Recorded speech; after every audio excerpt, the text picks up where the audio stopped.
Pohon Saninten.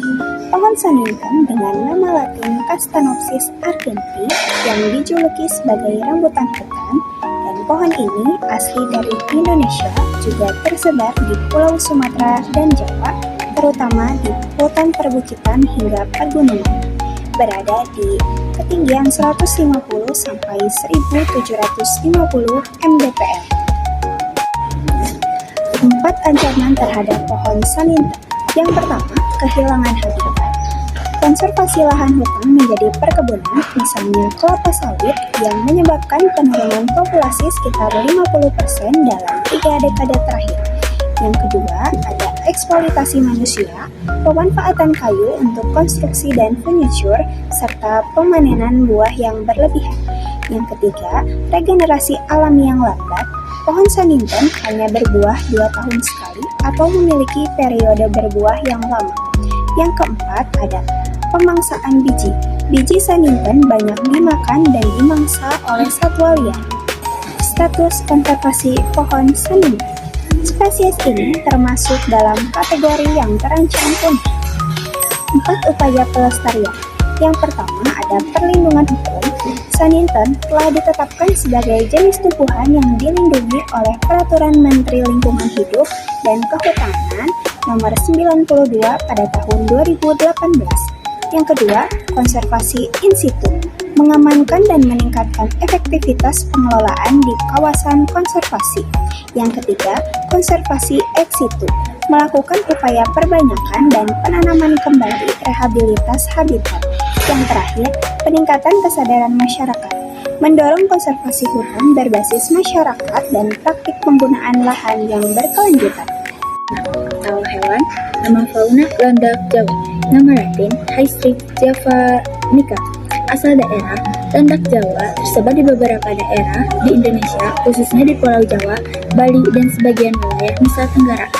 Penyebab penurunan populasi pemburuan liar untuk diambil dagingnya, atau dijadikan hewan peliharaan. Kerusakan habitat akibat alih fungsi lahan, pertanian, permukiman, dan industri. Minimnya kesadaran masyarakat terhadap pentingnya konservasi satwa liar. Upaya pelestarian, perlindungan hukum karena landak Jawa termasuk satwa yang dilindungi oleh pemerintah Indonesia. Edukasi masyarakat tentang pentingnya menjaga ekosistem dan tidak memburu satwa liar, penangkaran landak untuk menjaga populasi tetap stabil, rehabilitas habitat seperti penghijauan dan konservasi hutan, pengawasan dan patroli hutan oleh petugas konservasi atau polisi hutan. Nama fauna kucing merah Kalimantan. Nama latin Cacopuma badia. Asal daerah hutan-hutan tropis di Pulau Kalimantan. Habitat utama hutan-hutan dataran rendah, hutan rawa gambut, dan hutan pegunungan. Penyebab penurunan populasi, kerusakan habitat karena penebangan hutan, pembukaan perkebunan sawit dan tambang. Upaya pelestarian ditetapkan sebagai satwa dilindungi oleh pemerintah, perlindungan melalui kawasan konservasi seperti Taman Nasional Batung Keritu, Pun, dan Hutan Lindung Kalimantan lainnya. Aku akan menjelaskan salah satu fauna yang berasal dari Indonesia, yaitu burung nuri kepala hitam. Nama latin Larioswari, asal daerahnya di Papua, Kepulauan Raja Ampat, dan sebagian Maluku. Habitatnya ada di hutan hujan tropis dan hutan pegunungan. Penyebab penurunan populasinya, yang pertama ada perdagangan ilegal karena warnanya yang indah dan banyak diminati sebagai burung hias. Yang kedua, kerusakan habitat akibat pembalakan liar dan alih fungsi hutan. Upaya pelestariannya yaitu pengawasan ketat terhadap perdagangan satwa liar, penangkaran dan pelepasliaran kembali ke alam, dan terutama edukasi kepada masyarakat agar tidak membeli burung hasil tangkapan liar. Nama latinnya harimau Sumatera adalah Panthera tigris sumatrae.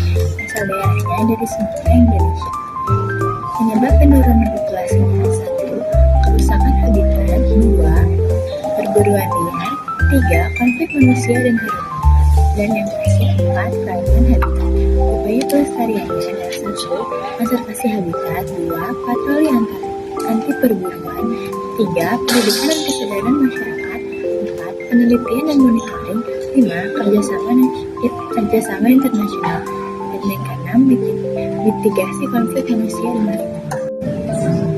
Badak Sumatera atau Dicerynus sumatrensis adalah salah satu spesies badak yang paling terancam punah di dunia.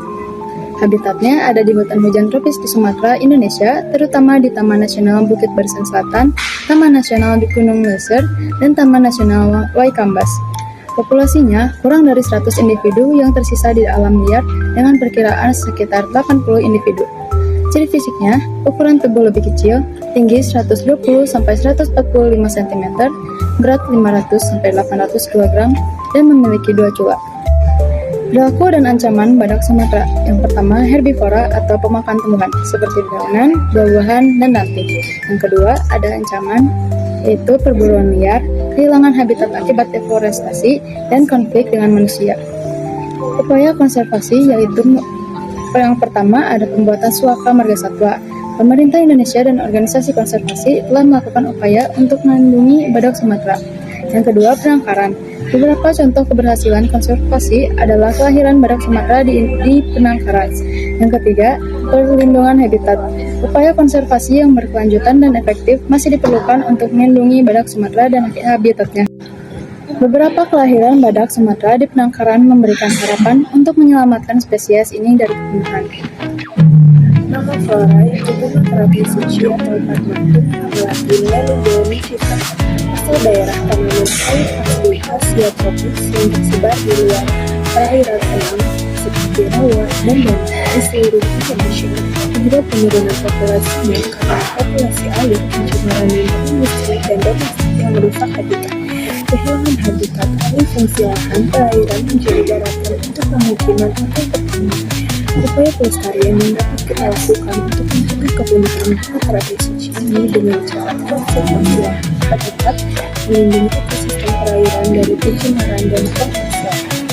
Selain itu, budidaya mengembangkan penanaman di luar habitat asli seperti kebun raya untuk menjaga keberlangsungan.